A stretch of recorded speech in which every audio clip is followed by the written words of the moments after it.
အားလုံးပဲမင်္ဂလာပါကျွန်တော်တို့ရဲ့ lyrics channel ကနေကြိုဆိုပါရစေ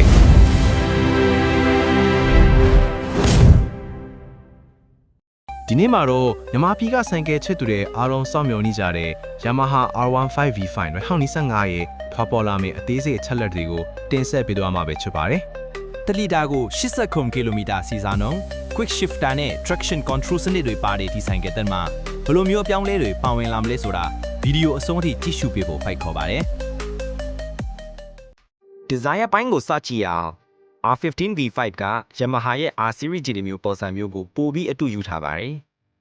ရှေ့ဘက်ကိုကြည့်မယ်ဆိုရင်ပုံမပြင်းထန်တဲ့ aggressive လေခွင်းအားကောင်းတဲ့ပုံစံကိုတွေ့ရမှာပါမီဒီဟောင်းတွေနေရာမှာ slit ဖြစ်တဲ့ LED headlamp တွေကိုပြောင်းလဲတပ်ဆင်လာနိုင်ပါတယ်ရှီရောနောက်ရောအားကစားဆန်တဲ့ဒီဇိုင်းပြောင်းလဲမှုတွေကစိုင်းကယ်ကိုလမ်းမပေါ်မှာပိုပြီးထင်ရှားပေါ်လွင်စေမှာပါ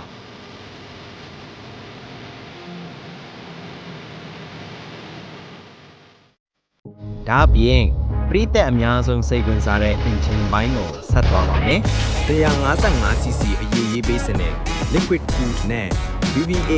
variable valve actuation နည်းပညာကိုဆက်လက်အသုံးပြုသွားပွဲရှိပါတယ်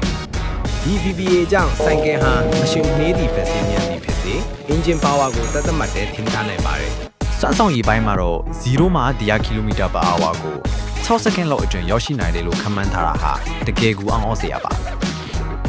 အရေးကြီးတဲ့အချက်ကတော့အရင်က R15 တွေထက်ပိုကောင်းတဲ့ဒလီတာ80 km စီးစားနှုန်းကိုပေးစွမ်းနိုင်လိမ့်မယ်လို့သတင်းတွေကဖော်ပြနေတာပဲဖြစ်ပါတယ်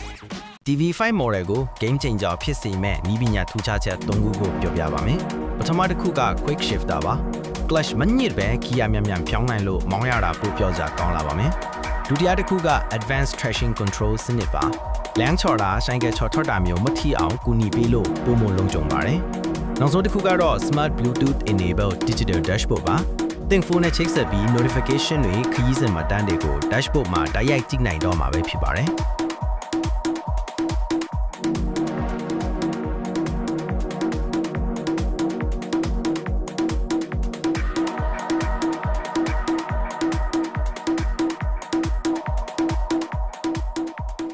ကဲ Yamaha R15V5 2025ဟာစွမ်းဆောင်ရည်ဒီဇိုင်းနဲ့နည်းပညာပေါင်းစပ်ထားတဲ့ဆိုင်ကယ်တစ်စီးဖိလာမယ်လို့ခံမှန်းရပါတယ်။သင်ကတော့ဒီဆိုင်ကယ်အပေါ်ဘလို့ထင်မြင်ယူဆလဲဆိုတာ comment မှာရေးပေးခဲ့ဖို့မမေ့ပါနဲ့နော်။အရေးကြီးဆုံးအချက်အနေနဲ့နောက်ထပ်ဆိုင်ကယ်သုံးသက်ချက်တွေနဲ့စိတ်ဝင်စားစရာသတင်းတွေကိုလက်မလွတ်တမ်းကြည့်ရှုဖို့အတွက်ကျွန်တော်တို့ရဲ့ channel ကို subscribe လုပ်ပြီးဘေးကခေါင်းလောင်းလေးကိုပါနှိပ်ထားပေးပါလို့ဖိတ်ခေါ်ရင်ဒီနေ့ဗီဒီယိုကိုညီကုန်းချုပ်လိုက်ပါတယ်။ကျေးဇူးတင်ပါတယ်။